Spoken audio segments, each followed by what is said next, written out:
All right, good morning, everyone. This is the 10 o'clock hour of LTUE.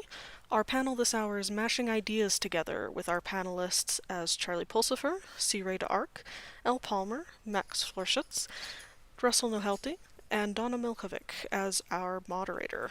As a reminder, please check out our online art show. We will have a Q&A section at the end of this panel with questions pulled from the Discord chat room, so please keep your questions in mind for when our volunteer asks for them. Panelists, the floor is yours. Thank you, and welcome to Mashing Ideas.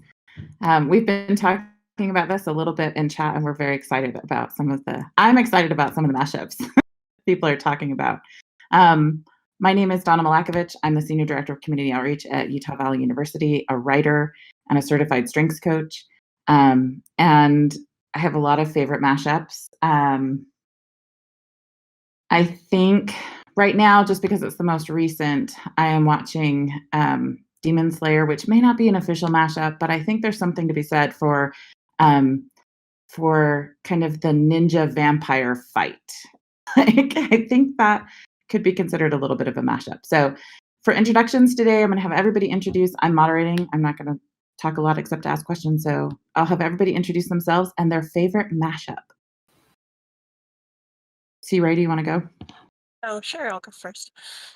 My name is Rae D'Arc. The reason I'm on this panel is because I wrote a literal genre crossover.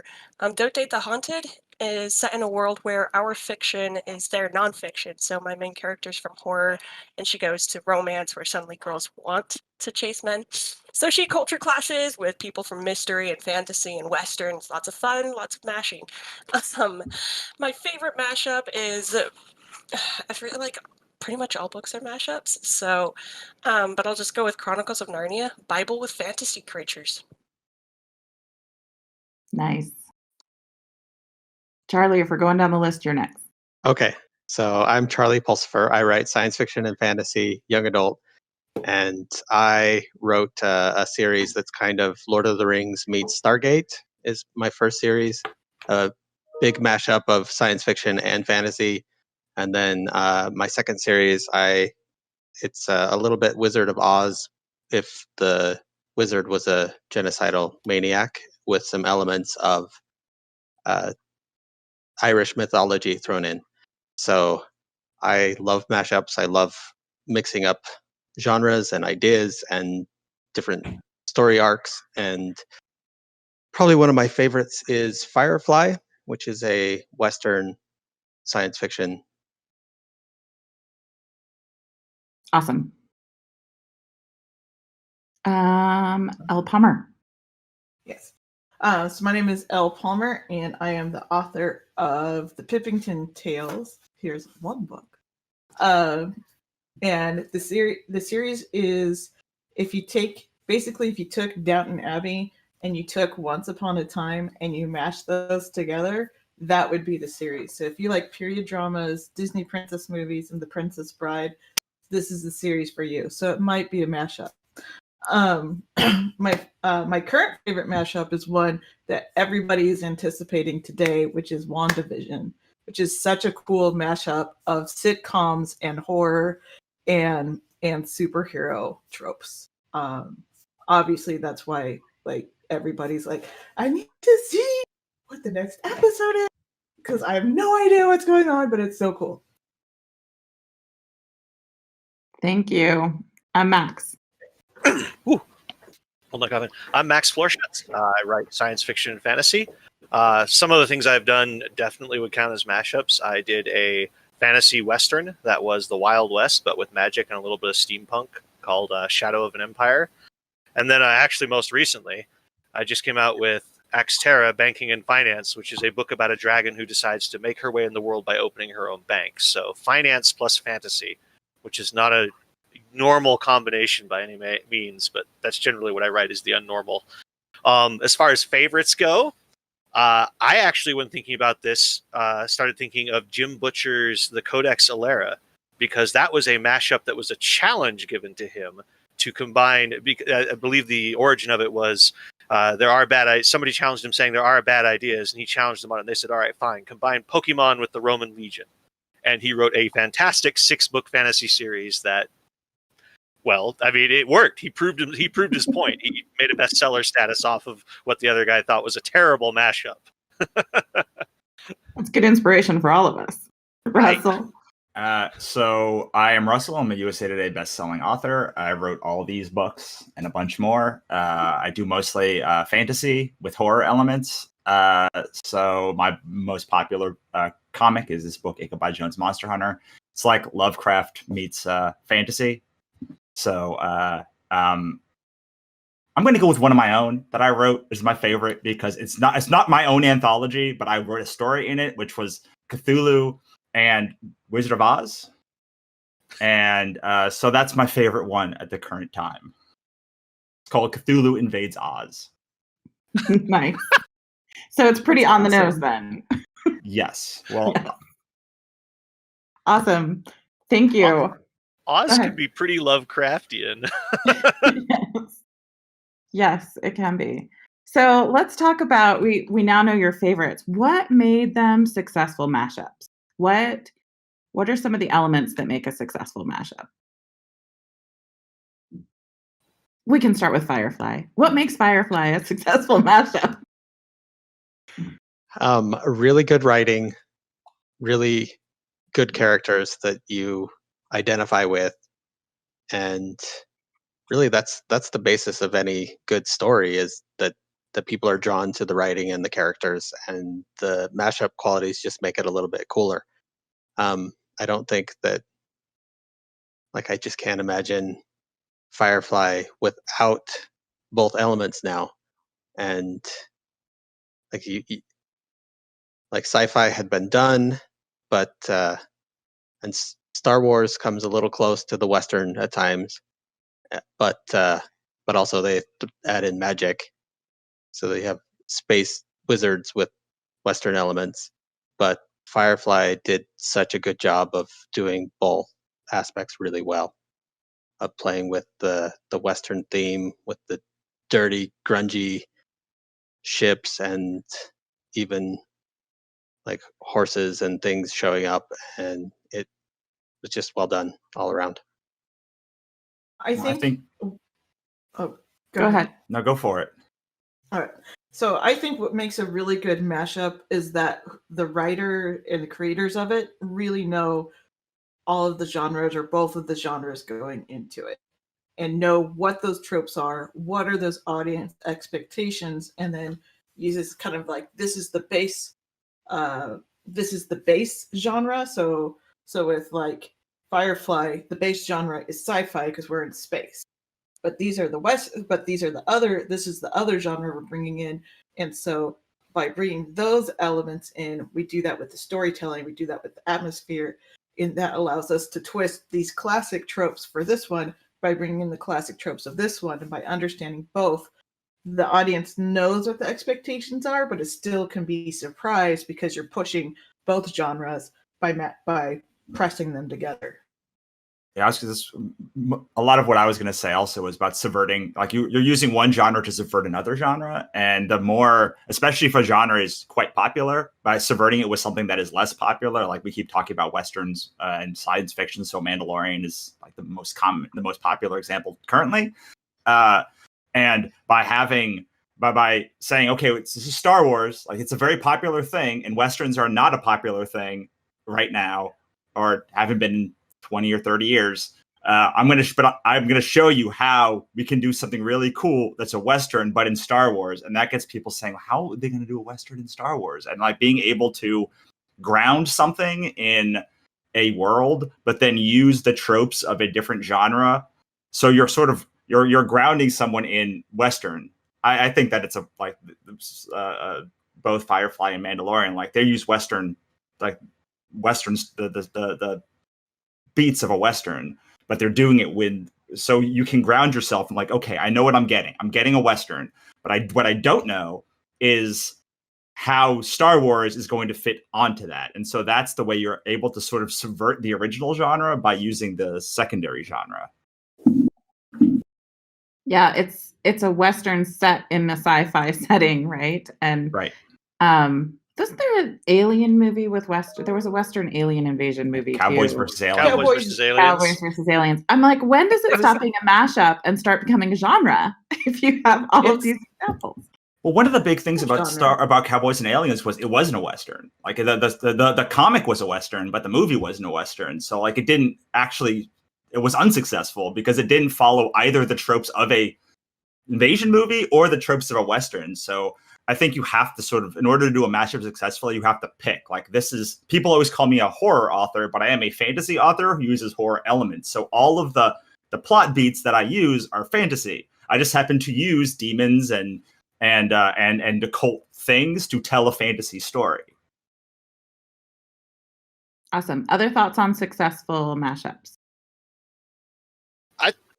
Personally, I think a lot of it just comes down to it's the old adage of there are no bad ideas, only bad executions. If you had a good execution, you're going to combine these different elements. You're going to use the tropes that work for your story. And then sometimes I think genre just ends up being how you pitch it to somebody. You're like, oh, I wrote this fantastic story and it's got wizards and it's got steampunk armor and it's got trains. It's a fantasy Western.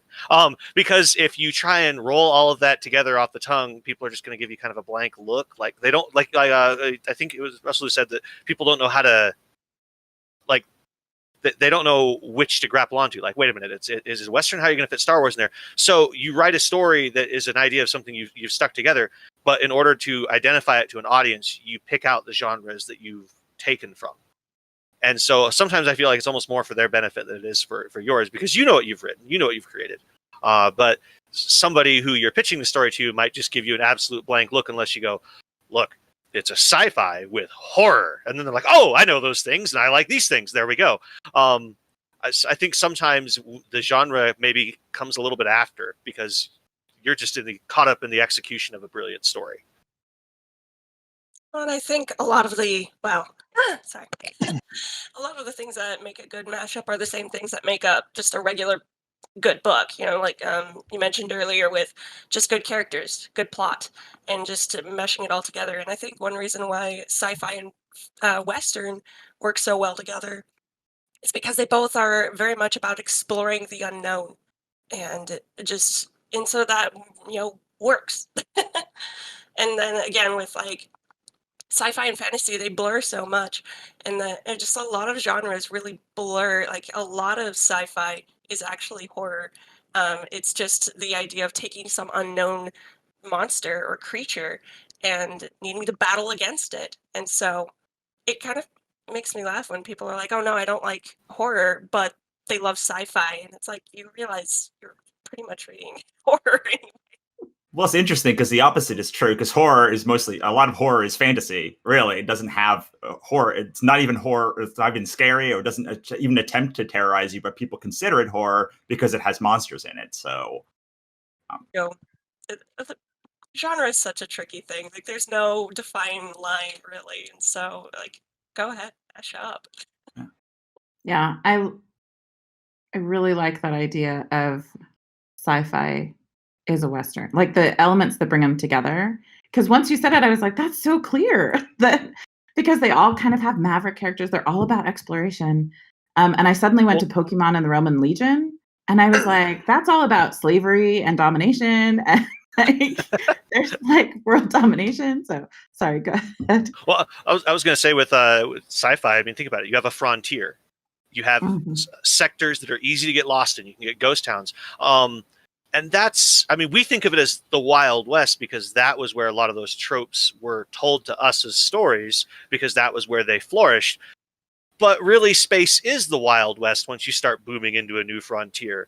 Most people think of cowboys and they think of, deserts in Utah. But if you look at, say, for example, the Yukon Gold Rush was a frontier Wild West town with saloons and claim jumpers and rustlers and all that jazz. Just most of the time we think of the desert instead of the snowy Yukon and blizzards because, well, that's, unless you're reading Jack London, that's what most people think of because they see the horseback chases and the bank robberies in London, or in like the West and the sets of California instead of, snowy Canada.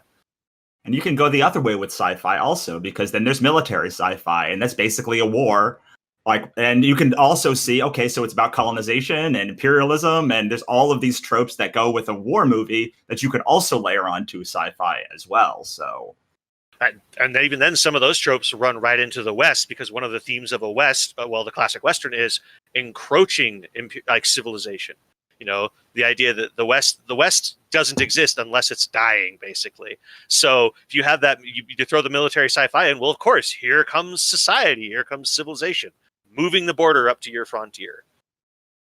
Well, I think one of the things that we kind of hit on, and I'm thinking about The Mandalorian specifically, is that things that are specifically a genre mix-up, that not only does The Mandalorian, like its core is a Western, but it's also a samurai story.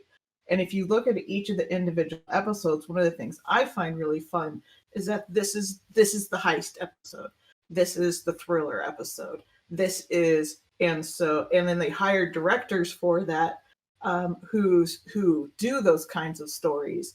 And so they take the characters, and so that comes back to what both Charlie and C. Rae talked about. They take the characters and they have the story, and then they basically use them kind of like a play set of like, okay, I have my, growing up with my million sisters and my one brother, we played with Barbies, My Little Ponies, and Batman action figures. We're all just playing fan fiction. So we're right? just, ripping off each other with fan fiction. That's what I'm picturing in my mind. That's probably where my mashup started. Batman and Barbie off for an adventure. Write that. Yeah, that does sound pretty good. I would not be surprised if that already existed. Yeah, with how many millions of books there are out there and stories. Yes. And so I kind of do the same thing with my own books, and I'm sure all of us do, is even with the main series I'm doing, that it's a fairy tale retelling set in kind of a period setting. But each of my books, as I'm pushing myself as an author, I'm looking at, okay, I want to make this book more than an adventure story. This book is more kind of an Arabian Nights story. This book is more, and I have one that I'm working on, a draft of, that's a little bit more of a Western. This one's more of a pirate story. And I find it helps me as a writer push myself that, okay, here's the core of this series. Here's the core of the genre that is the center of it. But now I'm pushing in these different directions and able to expand both my skills as a writer and also my world of my books by bringing those different elements. And it really gives you a bigger play set. You have the Barbie Super Dream House, and then a Batman super layer cave sitting next to each other now, and that gives you more room to play around with your characters and in your world. Just really fun, both to watch and as a writer. Yeah, tactically, I think that to make us for like the people who are listening to, just one of the things that I use before I create any world is like, what are the bones of the story? Meaning, like, what genre am I setting this in? Is it going to be a romance story, like C. Rae's book, and like use the tropes? I haven't read the book, but like, are you going to have the meet cute and then the turnaround and then the final? Like, are you going to use those things? Or I have a big series called the Godsverse Chronicles, which is like mythological fantasy, but they all use thriller and the old Doc Savage beat sheets. So like literally every book is set up, no matter whether I'm dealing with the book I'm writing now. The 10th book is like about time, or like it's about going to hell. Like whatever the story is, they all fall into that beat. And I think one of the ways to have a successful mashup, or really a successful book at all, is to say like, I have these two ideas. They're paranormal. I like monsters and I like romance. And like, how can I make that a thing? There's a whole genre called paranormal romance, which is basically a romance beat sheet using horror monsters and fantasy monsters and science fiction monsters overlaid on it. And then there's paranormal cozy mystery, which are literally just the cozy mystery and so you can really take all the things that you love and say, okay, so what is the best way to drive this story forward? Like, I like action adventure and like thriller. And so but I like mythology and magic and monsters and all these things too. I say, okay, what is the best way to lay the bones of this story so that I can basically do whatever I want? Because what you want to be able to do as an author, or what I want to do as an author, is say, hey, we're going to go on a train track. We're going to go on a train track or a roller coaster. And like, it's going to have twists and turns, but you always know you're going to land at the end in the same way. And so you're going to pick up this book and it's going to have all these things that you don't understand. But what you do understand is they will be a thriller, or like there will be a fantasy, or there will be a mystery at the bottom of it. So you can, to me, structure breeds creativity, because it tells me I can do anything I want in these constraints. R.L. Stine used to say, as long as you knew that the characters were going to live in the end, you could basically scare children as much as you wanted. But you had to have that one core that they were going to live at the end and that everything was going to be okay. Yes, and same thing with romance. Like, you always know there's going to be like either happily ever after or happily for now by the end of it. And so like all of the heartbreak, all of the things that you can do, coming back to that structural element, or at the end of a mystery or end of a thriller, there's going to be resolution. You can then blow everything up. But for me, the successful writing at all, or successful mashups especially, is saying like, what are the bones? Like, what type of story am I playing with? What tropes am I going to use to drive that story along? And then I can go wild with everything else, as long as I hit those 5 or 6 beats that I have to in this story. Yeah, I think as we've been talking, it's easy to think of everything as a mashup. Everything is not a mashup, though. So there are some pure, like, horror book. There's some, I mean, you think of Regency. Jane Austen is about as pure Regency as you get. So everything is not a mashup, but mashups that are done well feel very natural. And you've probably read a lot more of them than you think if they're done well. So let's look at when they're not, and when you're clearly going, this is not a great mashup. These two things should never have been put together. We can go back to Cowboys and Aliens. Oh, Cowboys and Aliens did not work well. Charlie, do you have one? Or elements of a bad mashup? I could name a few, but I might offend some people. Like, I did not love Ferngully in space. Oh, Yeah. Which was Avatar. I don't think you're going to offend a lot of people, because I think a lot of people call it that too. Yeah. Like, I did not love that mashup.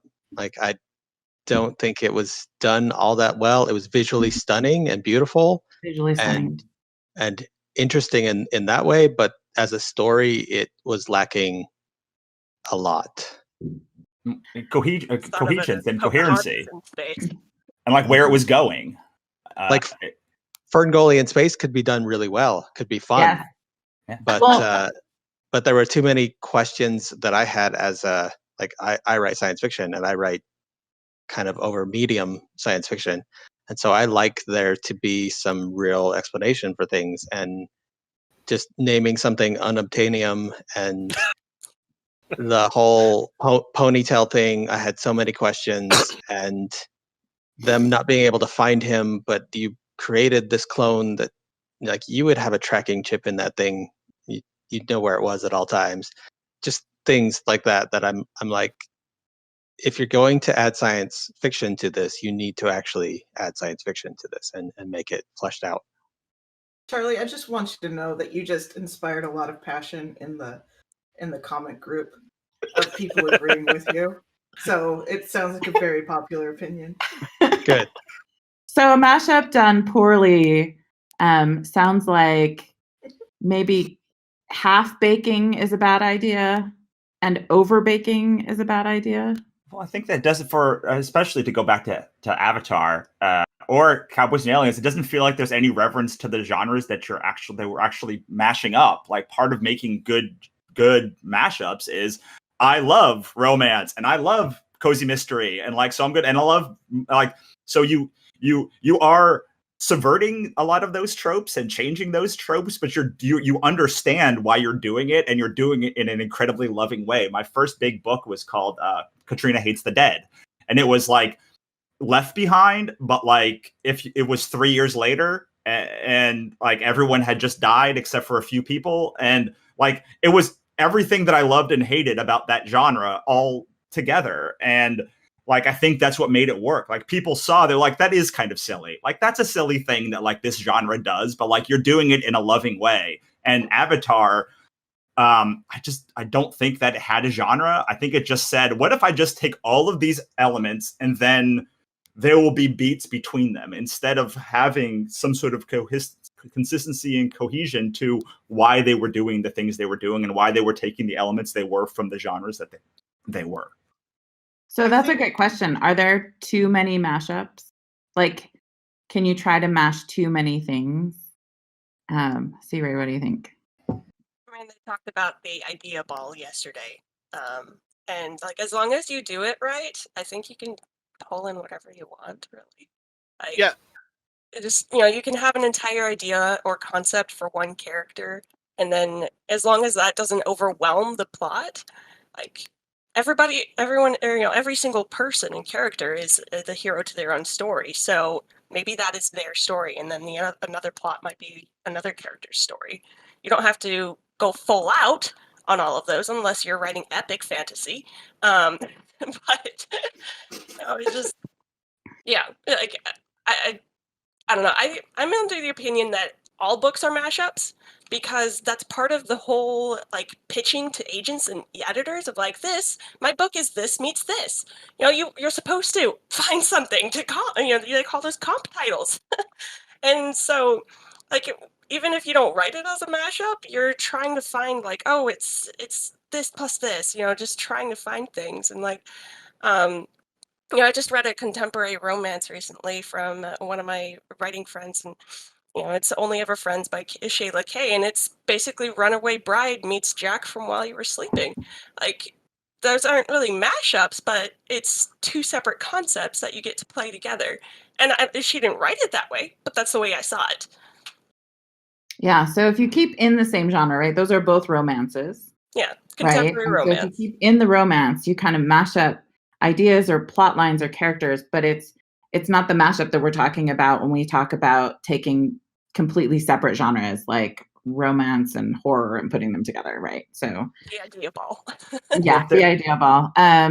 There's a really my favorite example of this is Game of Thrones. Like, Game of Thrones is 100 different, like 20 different characters or 30 different characters, and each of them are having their own genre story that are different.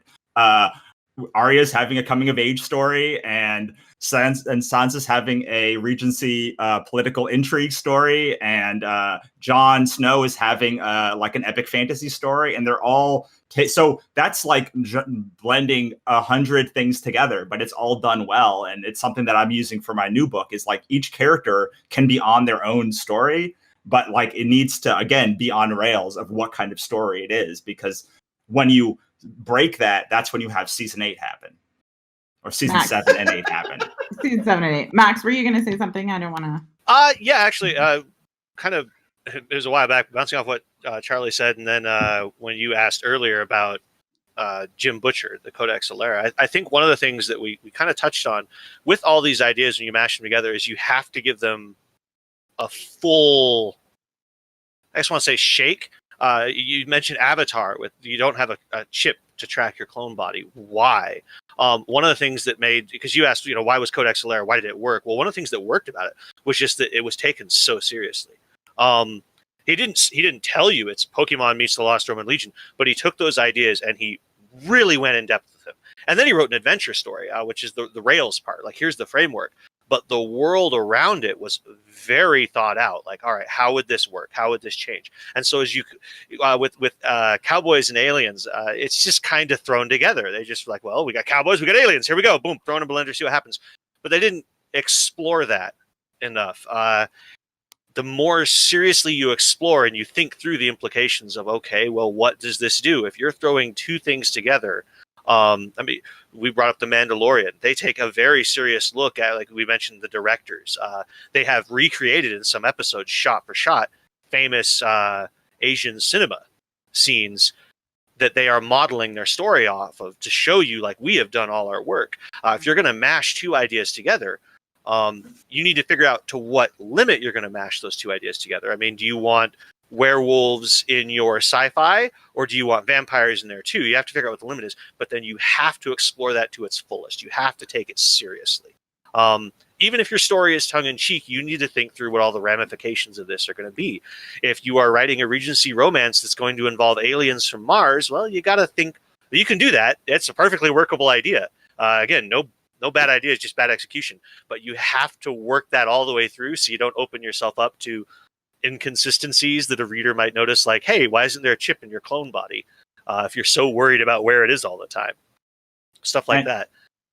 And you said Cowboys and Aliens, but the comic actually doesn't take itself too seriously. So part of the thing you have to think about is also tone of what the story you're going to tell. Like, that's a good Cowboys point. and Aliens knew it was stupid. Like, knew it was like a dumb idea but they're like, we've never had Cowboys and Aliens fight each other. So like, I just want to see it. And it was big and gonzo, and like, it wasn't dumb. It was like the kind of dumb fun that like you just can get lost in. And the movie was none of that. There was none of that sort of understanding of what the comic was. Yes.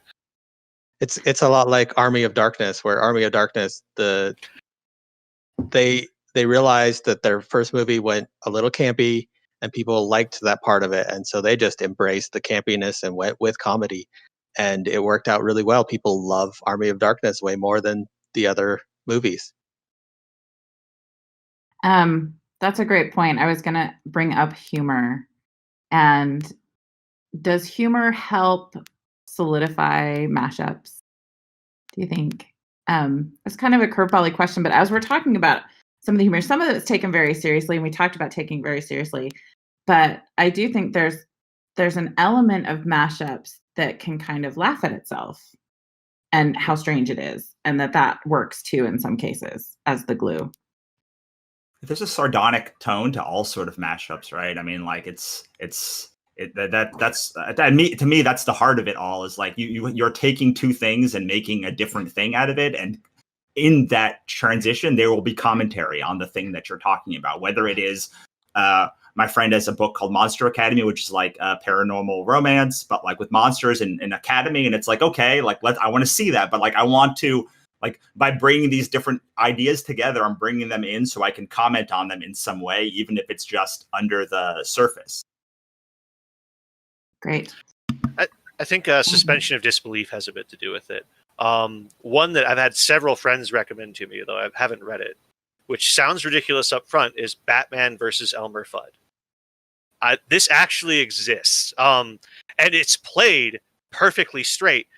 And part of the audience, from everyone I've talked to, part of their enjoyment of it seems to come from the fact that they opened up this thing expecting it to be ridiculous and then found themselves sucked in with very clever writing, this riveting mystery.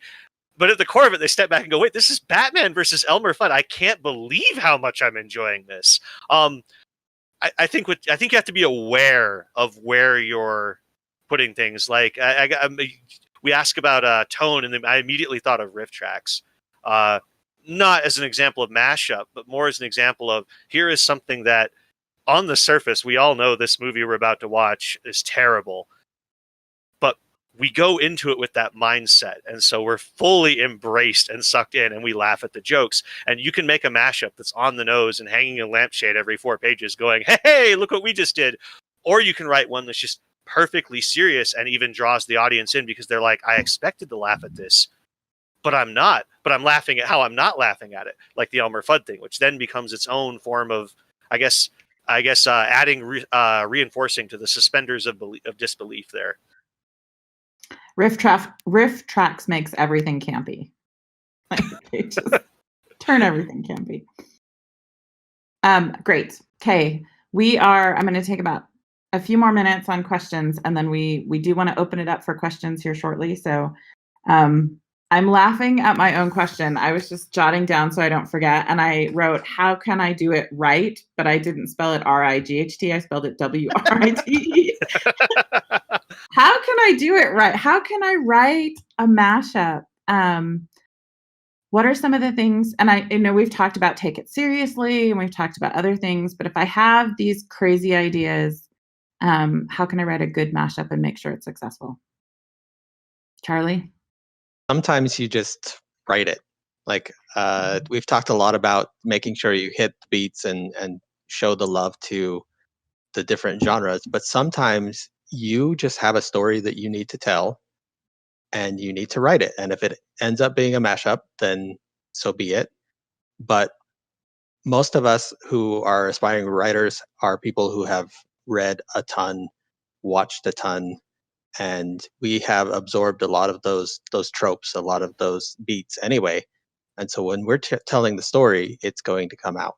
So sometimes, like I wasn't necessarily planning on, well, my first series I was planning on doing a mashup of genres, but with my second series and some of the ones that I'm working on now, I'm not really thinking ahead of time, like, well, I'm mashing these three things together. I'm telling the story that needs to be told. And it just so happens that to tell this story, it's going to be a mashup of three different things. And so if you are working on your writing and becoming a good writer, then your mashups will work because you are a good writer and you create realistic, lovable characters, realistic, lovable plot lines, and people will follow along and enjoy your book. As a follow-up to that,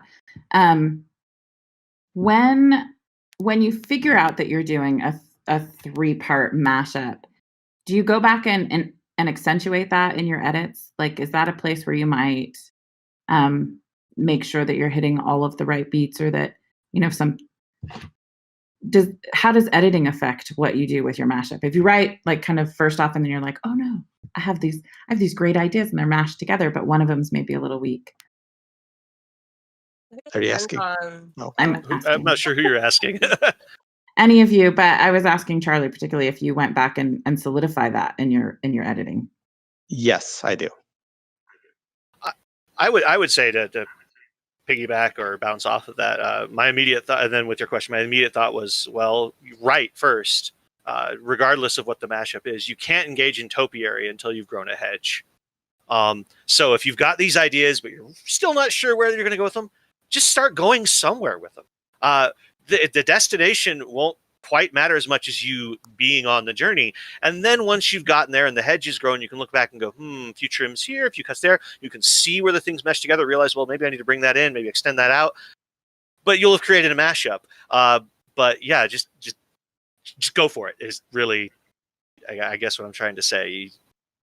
Worry about the other stuff later. Worry about what you'll tell your editor or your publisher what it is later, Oh, that's your problem, but like, here's what I gave you. Yeah, I think about Avatar, and I think some of the things that are most frustrating about mashups that are not done well is how easily we could fix them. If just another layer of editing or two, we could have brought out the things that would have made it really funny, or we could have fixed those little details and fixed that story. And so as consumers of story, it's frustrating when you almost get there. I don't know. I would push back on that and say that something like Avatar is too many edits and too many people looking at it and trying too hard to say, well, that beat doesn't work, even though it breaks the story. So yeah, there's both things are possible. Half-baked and overbaked. You just want to get it right? We've been talking about different examples of stuff, and one that just popped into my head that I'm kind of shocked I didn't think of earlier is Doctor Who, which has done just about every mashup imaginable, from cyborgs in the Old West to dinosaurs on spaceships. And it's done it also on a range of, wow, this is just terribly camp, to I am so invested in this random alien. They just throw ideas together, and sometimes it works beautifully. They just go with it. I think Awesome. it just depends if you're trying to make it a mashup or if you're just making your own story.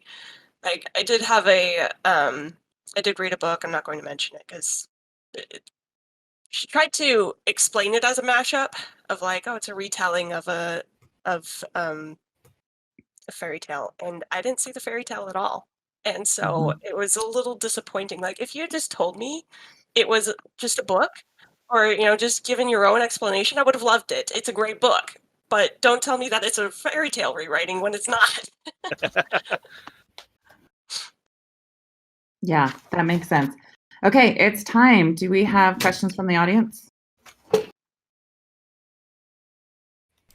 We do. Just a moment here. Let me pull this up. Awesome. All right. So from sorry, here we go. So, from Nick Stasnopoulos today, Westerns in film have a really flexible structure. John Ford's in specific. Ford's films created a mythology, which is what makes Westerns so malleable, even when they do not appear to be Westerns. So, what do you think are the key elements a writer must have to blend genres together?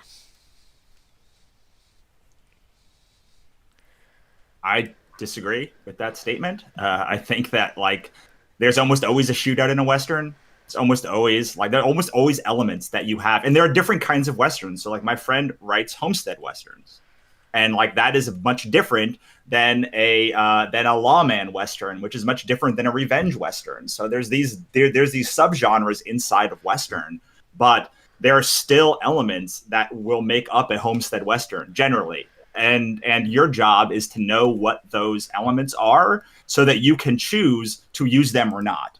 Maybe you don't want to write a romance that has a meet cute. I don't know. But by understanding the genre really well, you then can know how to break it. But you have to know it to be able to break it. And if you're mashing them up, you have to know all the genres you're making so that you know how to break them in just the right way so that you don't destroy the whole story. Other thoughts? That was a great explanation. Yeah. It was, yes. You can take the elements, though, I think, too. It's important to identify. You're not going to use all the elements of all the Westerns. So you take the ones that work the best. And you're not going to, it's not, is it really a Western if it's a very civilized setting? Or is there something frontier-y about a Western? Those kinds of things to consider. Something I would suggest is Story Grid by Sean Coy. How do you say his name? Sorry. It just breaks it down, really. And it talks about every single genre most genres and their subgenres and what their beats are. And so I used that a lot when mashing all of my genres together because they are literally genre mashing. And it goes over Western and all of the whatchamacallits. It's the nice thing about doing this at home. I can just pull this stuff off. So do you get in trouble if you try to be too subtle about your mashup? If you try to hide the meet cute or sort of do a Western? What do you think? Should you own it? I would say no as long as it serves a good story. Because let's be honest, genres are limits or rails, or we try to define things, but they share a lot of commonality. And so I think as long as the element, whatever you're looking at, works in your story, I wouldn't be worried if I've gone too light. Well, if it works in the story, what does it matter? Sometimes you get questions like these, and I think that the person who's asking them is too worried about the rigid structure of things and less worried about just writing a fun story, which in the end is the ultimate goal. I mean, who cares if you are jumping rails between genres as long as it works? If the reader is along for the ride and cheering and whooping with every jump, it doesn't matter how subtle it is or completely over the top. They're there. You've got them. Have fun. Thanks. Do we have another question? We do, and related to structure, from Babur. When doing a mashup between two genres that tend to have well-defined structures, does one of the structures tend to dominate? I think you need it to dominate. I think it's like if you were to pick a dish that you don't just equally put in, we're going to do a dessert with all of the spice. You need to pick one or the other to be the base and then add the other one to be the element. If you have them clashing together, you're not going to have a cohesive story. Versus you pick one as this is my bottom layer, and then I'm going to make the curves and the changes with the second genre. Yeah, there's this place that makes a chocolate pie, but it has chilies in it. And I know that happens a lot of times now, but what a chocolate pie is, what a chili is, but you don't know how they could possibly work together. And so I think a lot of people are like, I do love, like, totally going to go check out C. Rae's book because, like, those are things that I like. I like both of those things. I have no idea, but, like, I know there's going to be X, Y, and Z thing probably. And if there's not, then I'm going to be like, I wonder how she's going to circumvent this thing. Or I wonder how she's going to subvert that thing. And that is some of the joy of writing. It's not just you're sticking in this structure. It's like, this is when the meet cute's going to happen, but instead they're going to meet horribly, or like they're going to be enemies at the beginning. And like, but having the structure allows someone to be like, chocolate pie with chilies in it. How the heck is that going to work? But you know, at least what you're sort of going into, and your brain can amalgamate like what the experience you're going to get is. If you try and force everything to be equal, you're going to create, like you said, a horrible dish. Yeah. Let it grow into what it needs to be. Something's going to come out on top, but that's not bad. And what is out on top doesn't always have to be the same. Like there's an author out there, C.S. Friedman, that she writes some really interesting mashups, and a lot of, like, she's done vampires. That's a science fiction, and but she writes this one series that is a very big mashup of science fiction and fantasy, and it starts out as a science fiction book, and then it becomes a fantasy for several books, and then it becomes a science fiction again, and it still works beautifully, but those different elements take over at different times during the series. Awesome. Do we have one more question? We do. And that is going to be from Michael Hawley. Should we always look to mash up stories, or are there situations where we should keep it completely straight? Sure, there's plenty of reasons to keep it completely straight. Like most things that are popular on Amazon are just literally a straight romance or a straight thriller. You know, Mark Dawson makes $1 million a year writing straight thrillers. Like they're just bread and butter thrillers. Pulp novels for 50 years have been like just the same story told over and over and over again. That is just a straight mystery or a straight thriller or a straight romance. And absolutely, there's nothing wrong with that. Awesome. Okay, I want to give, maybe we have time for one more question. Does anybody else have anything to add to that? Okay, one more question, and then we'll do a wrap up. All right. So last, again, from Michael Hawley, what value do we gain in the story by mashing up genres and archetypes? Max has got an answer. Basically, you get the freedom to combine things in new and unique ways. You get new. How to put this?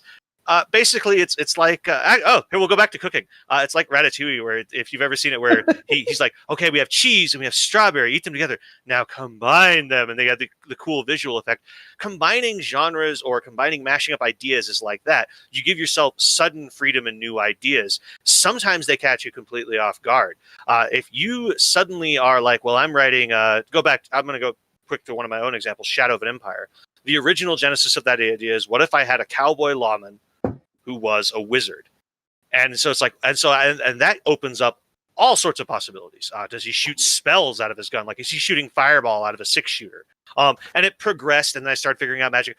But I've almost forgotten what the original question was. When you merge all these things together, you get a billion new ideas out of it.